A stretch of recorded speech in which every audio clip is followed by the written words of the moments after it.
ಕೇಂದ್ರ ಸರ್ಕಾರ ಲೋಕಸಭೆಯಲ್ಲಿ ಮತ್ತು ರಾಜ್ಯಸಭೆಯಲ್ಲಿ ಈಗಾಗಲೇ ವಕಫ್ ಕಾಯ್ದೆ ಮಸೂದೆಯನ್ನ ಪಾಸ್ ಮಾಡಲಾಗಿದೆ. ಈಗ ರಾಷ್ಟ್ರಪತಿ ಅಂಕಿತನೂ ಕೂಡ ಅದಕ್ಕಾಗಿದೆ. ಆದರೆ ದೇಶದಲ್ಲಿ ಈಗಾಗಲೇ ಮುಸ್ಲಿಂ ಸಮುದಾಯದ ಬಾಂಧವರುಗಳು ಈಗಾಗಲೇ ಈ ವಿಷಯದ ಆಧಾರಿತವಾಗಿ ಒಂದು ಹೋರಾಟವನ್ನ ಪ್ರಾರಂಭ ಮಾಡಿದ್ದಾರೆ. ಅದರ ಅಂಗವಾಗಿ ಈಗಾಗಲೇ ವಕಫ್ ವಿಷಯದ ಕುರಿತಾಗಿ ಕರ್ನಾಟಕದಲ್ಲಿ ಕೂಡ ಬಹಳ ಚರ್ಚಿತವಾಗಿ ವಿಷಯ ನಡೀತಾ ಇದೆ. ಅದರಲ್ಲಿ ಈಗ ಆಡಳಿತಾರೂಢ ಶಾಸಕರಾದಂಥ ರಾಜು ಅಸಿತ್ ಸೇಠ್ ಅವ್ರು ನಮ್ಮ ಜೊತೆ ಇದಾರ. ಯಾವ ರೀತಿ ಇದನ್ನ ಒಂದು ಈ ವಿಷಯದ ಕುರಿತಾಗಿ ತಮ್ಮ ವಕ್ತವ್ಯವನ್ನು ಹೇಳಿದ್ದಾರೆ ಅಂತ ಕೇಳೋಣ. ಸರ್, ಕೇಂದ್ರ ಸರ್ಕಾರ ವಕಫ್ ಅನ್ನ ಈಗಾಗಲೇ ಕಾನೂನು ಜಾರಿ ಮಾಡಿದೆ. ಯಾವ ರೀತಿ ನೋಡ್ತೀರಿ ಸರ್ ಈ ಕಾನೂನನ್ನು ತಾವು? ಅವ್ರ ಬರೀ ಸುಳ್ಳು ಹೇಳಿ ಅವ್ರ ಮೆಜಾರಿಟಿ ಏನಿದೆ, ಮೆಜಾರಿಟಿ ತಗೊಂಡು ಅವ್ರು ಒಂದು ವಕ್ಫ್ ಬಗ್ಗೆ ಒಂದು ಬಿಲ್ ಪಾಸ್ ಮಾಡಿದ್ದಾರೆ. ಇದು ಬಿಲ್ಗೆ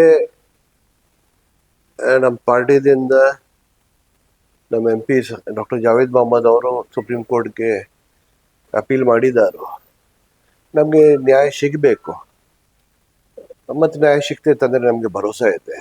ಬರೀ ಮೆಜಾರಿಟಿ ಇತ್ತಂದ್ರೆ ನೀವು ಸೊಸೈಟಿಗೆ ಡಿವೈಡ್ ಮಾಡಲಿಕ್ಕೆ, ಪೊಲರೈಸ್ ಮಾಡಲಿಕ್ಕೆ ಇದು ಬರೀ ಒಂದು ಬಿಲ್ ತಗೊಂಡು ಬರ್ತಾ ಇದ್ದಾರೆ. ಇದು ಮಾಡಿದ ಭಾಳ ದೊಡ್ಡ ತಪ್ಪಿದು. ಇದು ಭಾಳ ಇದ್ರ ಪರಿಣಾಮ ಇವ್ರೇನು ಮಾಡಿದಾರೋ ಕೇಂದ್ರ ಸರ್ಕಾರಕ್ಕೆ ಅದು ಭಾಳ ಅವ್ರಿಗೆ ಡಿಫಿಕಲ್ಟ್ ಮುಂದಿನ ದಿನ ಆಗೋದು. ನಾವು ಇದು ಬಿಲ್ ಬಗ್ಗೆ ಟೋಟಲಿ ಅಗೇನ್ಸ್ಟ್ ಇದ್ದೇವೆ.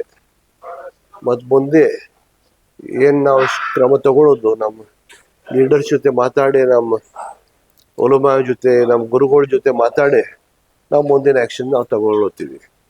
ಸರ್, NDAದಲ್ಲಿ ಏನು ಮುಸ್ಲಿಂ ಸಮುದಾಯನ ವೋಟ್ ಬ್ಯಾಂಕ್ ಆಗಿರೋ ಒಂದು ನೋಡ್ಕೊಳ್ತಾ ಇದ್ರು. ಈಗಾಗಲೇ ನಿತೀಶ್ ಕುಮಾರ್ ಆಗಿರ್ಬೋದು, ಚಂದ್ರಬಾಬು ನಾಯ್ಡು ಆಗಿರ್ಬೋದು, ಚೌಟಾಲಾ ಅವರಾಗಿರ್ಬೋದು, ಆಮೇಲೆ ಪಾಸ್ವಾನ್ ಅವರ ಇದನ್ನಾಗಿರ್ಬೋದು, ಪಕ್ಷಗಳಾಗಿರ್ಬೋದು, ಇವೆಲ್ಲವೂ ಕೂಡ ವಕಫ್ಗೆ ಒಂದು ಸಪೋರ್ಟ್, ಕೇಂದ್ರ ಸರ್ಕಾರಕ್ಕೆ ತಮ್ಮ ಅನುಕೂಲಾನುಸಾರವಾಗಿ ಒಂದು ಮಸೂದೆಯಲ್ಲಿ ಬದಲಾವಣೆ ಕುರಿತಾಗಿ ಹೇಳಿ ಅದಕ್ಕೆ ಸಮರ್ಥನೆಯನ್ನ ನೀಡಿದರು.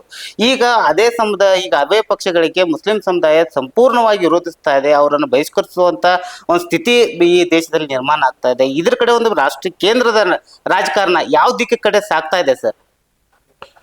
ಇವರು ನಿತೀಶ್ ಕುಮಾರ್ ಇರಲಿ, ಚೌತಾಲಾ ಇರಲಿ, TDP ಇರಲಿ, ಇವರು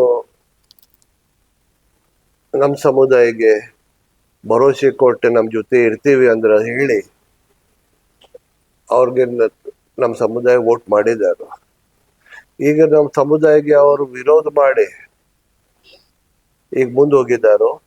ಈಗ ಮುಂದಿನ ದಿವಸದಲ್ಲೇ ಮುಸ್ಲಿಂ ಸಮಾಜ, ಮೈನಾರಿಟಿ ಸಮಾಜ ಪೂರ್ಣ ಇವ್ರಿಗೆ ಒಂದು ಲೆಸನ್ ತೋರಿಸ್ತಾರ. ಈಗ ಭಾಳ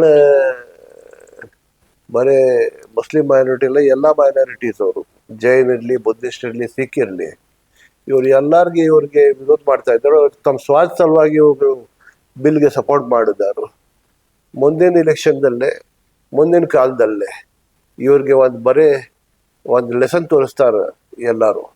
ಸರ್, ಇವಾಗ ಕ್ರಿಶ್ಚಿಯನ್ ಕಮ್ಯುನಿಟಿಗೆ ಇರುವಂತ ಆಸ್ತಿಗಳನ್ನು ಕೂಡ ಪರಿಶೀಲಿಸಲಾಗುವುದು ಅಂತ ಕೇಂದ್ರ ಸರ್ಕಾರದಲ್ಲಿ ಒಂದು ಹಲ್ಚಲ್ ನಡೀತಾ ಇದೆ. ಇದ್ರ ಬಗ್ಗೆ ತಾವು? ಇದು ಎಲ್ಲ ಮೈನಾರಿಟೀಸ್ಗೆ ಅವ್ರು ಮಾಡೋರು ಮುಂತಕ್ಕೆ. ಇವತ್ತು ಮುಸ್ಲಿಮ್ಗೆ ಮಾಡಿದಾರು, ನಾಳೆ ಬುದ್ಧಿಸ್ಟ್ಗೆ ಮಾಡ್ತಾರೋ, SC ಅವ್ರಿಗೆ ಮಾಡ್ತಾರೋ, ಕ್ರಿಶ್ಚಿಯನ್ ಅವ್ರಿಗೆ ಮಾಡ್ತಾರೋ. ಎಲ್ಲರೂ ವಿರೋಧಿ ಆದಾರು ಎಲ್ಲ ಮೈನಾರಿಟೀಸ್ಗೆ. ಮತ್ತು SC STಗೆ, ದಲಿತ ಸಮುದಾಯಕ್ಕೇನು ಮೈನಾರಿಟಿ ಸರ್ಕಾರ ಇದೆ ಕೇಂದ್ರದ್ದು. ಈಗ ಮುಂದಿನ ವರ್ಷದಲ್ಲೇ, ಮುಂದಿನ ಕಾಲದಲ್ಲೇ ಇವ್ರಿಗೆ ಒಂದು ಲೆಸನ್ ಏನಿದೆ ಎಲ್ಲ ಸಮುದಾಯ ಅವ್ರಿಗೆ ತೋರಿಸ್ತಾರೋ. ಅವ್ರಿಗೆ ಯಾವಾಗ ಗುರ್ತಾಗ್ತೈತಿ ಅವ್ರಿಗೆ. ಸರ್, ಇವಾಗ ಕೇಂದ್ರ ಸರ್ಕಾರ ಕಾನೂನು ಪಾಸ್ ಮಾಡಿದೆ. ಕರ್ನಾಟಕದಲ್ಲಿ ನಿಮ್ಮ ಸರ್ಕಾರದ ನಿಲುವೇನು? ಯಾವ ರೀತಿ ಇದನ್ನು ಕಾನೂನನ್ನು ತಗೊಂಡ್ಬರ್ತೀರೋ ಅಥವಾ ನಿಮ್ಮ ರಾಜ್ಯದಲ್ಲಿ ಕಾನೂನು ಲಾಗು ಆಗಲಿದೆ ಅನ್ನೋದು ತಾವು ಯಾವ ರೀತಿ ತಮ್ಮ ಇದ್ರೊಳಗೆ ನೋಡ್ತಾರೆ? ಕಾಂಗ್ರೆಸ್ ಸರ್ಕಾರ ಯಾವಾಗ ಒಂದು ಸೆಕ್ಯುಲರ್ ಸರ್ಕಾರ ಇದೆ. ಅವ್ರು ಬರೀ ಮುಸಲ್ಮಾನ್ ಇಲ್ಲ, ಮುಸ್ಲಿಂ ಇರಲಿ, ಜೈನ್ ಇರಲಿ, ಬೌದ್ಧ ಇರಲಿ, ಸಿಖ್ ಇರಲಿ, ಪಾರ್ಸಿ ಇರಲಿ, ದಲಿತ ಇರಲಿ, SC ST ಇರಲಿ, ಬೇರೆ ಬೇರೆ ಸಮಾಜ ಇರಲಿ, ಮೆಜಾರಿಟಿ ಸಮಾಜ ಇರಲಿ, ಎಲ್ಲರಿಗೆ ತಗೊಂಡು ಹೋಗೋದು ನಮ್ಮ ಸರ್ಕಾರ. ಮತ್ತು ಇದು ಕಾನೂನು ಏನು ಸೆಂಟ್ರ್ ತಗೊಂಡು ಬಂದಾರು, ಇದು ಕಾನೂನು ನಾವು ಒಪ್ಕೊಳ್ಳೋದಿಲ್ಲ. ಅದು ಮೊದಲೇ ನಾವು ಹೇಳಿದ್ದೀವಿ. ನಾವು ಇತರಿಗೆ ಸಪೋರ್ಟ್ ಮಾಡೋದೇ ಇಲ್ಲ. ಸರ್ ನೀವು ನಿಮ್ಮ ಆಡಳಿತರೂಢ ಶಾಸಕರುಗಳು ನೀವು ಏನಾದರೂ ಒಂದೇ ಸಮುದಾಯದ ಕಮ್ಯುನಿಟಿ ಶಾಸಕರುಗಳು ಏನಾದರೂ ಈ ವಿಷಯದ ಕುರಿತಾಗಿ ಮಾತುಕತೆ ನಡೆದಿದೆ ಅಥವಾ ನೀವು ಏನಾದರೂ ಮುಖ್ಯಮಂತ್ರಿಗಾಗಲಿ ಅಥವಾ ತಮ್ಮ ಹಿರಿಯ ನಾಯಕರುಗಳಿಗಾಗಲಿ ಏನಾದರೂ ಒಂದು ಸಂದೇಶ ರವಾನೆ ಮಾಡಿದ್ದೀರಾ? ನಾವು ಮುಖ್ಯಮಂತ್ರಿಗಳು ನಮ್ಮ ಜೊತೆ ಆದಾರು, ಉಪಮುಖ್ಯಮಂತ್ರಿನೂ ನಮ್ಮ ಜೊತೆ ಆದಾರು, ನಮ್ಮ ಜಿಲ್ಲಾ ಸಚಿವರು ನಮ್ಮ ಜೊತೆ ಆದಾರು. ಎಲ್ಲರೂ ನಮ್ದು ಒಂದು ಐಡಿಯಾಲಜಿ ನಮ್ಮ ಪಕ್ಷದೇನಿದೆ ಎಲ್ಲರಿಗೆ ತಗೊಂಡು ಹೋಗೋದು. ಮತ್ತೆ ಸಂವಿಧಾನದಲ್ಲಿ ಏನಿದೆ ಅದು ತಗೊಂಡು ಹೋಗೋದು, ಅದು ನಮ್ಮ ಪಕ್ಷ ಮಾಡ್ತಾ ಇದ್ದಾರೆ. ಮತ್ತೆ ಎಲ್ಲ ಬರೀ ಮುಸ್ಲಿಂ ಶಾಸಕರು ಇಲ್ಲ, ಮುಸ್ಲಿಂ ಸಚಿವರು ಇಲ್ಲ, ಎಲ್ಲ ಸಚಿವರು ಎಲ್ಲ ಶಾಸಕರು ಕೊಟ್ಟು ಮಾತಾಡ್ತಾ ಇದ್ದೇವೆ ನಾವು. ಥ್ಯಾಂಕ್ ಯು ಸರ್, ನಮ್ಮ ಜೊತೆ ಮಾತಾಡಿದಕ್ಕೋಸ್ಕರ. ಇದಾಗಿತ್ತು ಬೆಳಗಾವಿ ಉತ್ತರ ಮತಕ್ಷೇತ್ರದ ಶಾಸಕರಾದಂಥ ರಾಜು ಆಸಿಫ್ ಸೇಠ್. ಈಗಾಗಲೇ ನಾವು ಕಾಂಗ್ರೆಸ್ ಪಕ್ಷ ತಮ್ಮ ನಿಲುವು ಮತ್ತು ತಮ್ಮ ಗುರಿಯನ್ನು ಸ್ಪಷ್ಟವಾಗಿದೆ ಮತ್ತು ಸೆಕ್ಯುಲರಿಸಮ್ ನಾವು ಏನು ನಮ್ಮ ಸಿದ್ಧಾಂತಗಳಿದಾವೆ ಅದ್ರ ಜೊತೆನೇ ನಾವು ಹೋಗಲಿದ್ದೇವೆ ಮತ್ತು ವಕಫ್ವನ್ನು ಸಂಪೂರ್ಣವಾಗಿ ನಾವು ದೇಶಾದ್ಯಂತ ವಿರೋಧಿಸಲಿದ್ದೇವೆ ಮತ್ತು ಕರ್ನಾಟಕ ಸರ್ಕಾರ ಇದನ್ನ ಈ ಕಾನೂನುಗಳನ್ನು ಕರ್ನಾಟಕದಲ್ಲಿ ಜಾರಿ ಮಾಡುವ ಪ್ರಶ್ನೆನೇ ಇಲ್ಲ ಅನ್ನುವಂಥ ಒಂದು ಮಾತನ್ನ ಈಗಾಗಲೇ ವ್ಯಕ್ತಪಡಿಸಿದ್ದಾರೆ. ಮುಂದೆ ಬರೋ ದಿನಗಳಲ್ಲಿ ಕರ್ನಾಟಕ ಹಾಗೂ ಮತ್ತು ದೇಶದ ರಾಜಕಾರಣದಲ್ಲಿ ಈ ವಕಫ್ ಯಾವ ಒಂದು ಮುನ್ಸೂಚನೆಯನ್ನು ನೀಡಲಿದೆ ಮತ್ತು ತರುವನ್ನು ನೋಡಲಿದೆ ಅನ್ನೋದನ್ನ ಕಾದ್ ನೋಡೋಣ. ಪಂಚಾಯತ್ ಸರಾಜ್ ಸಮಾಚಾರ, ರತ್ನಾಕರ್ ಗೌಂಡಿ, ಬೆಳಗಾವಿ.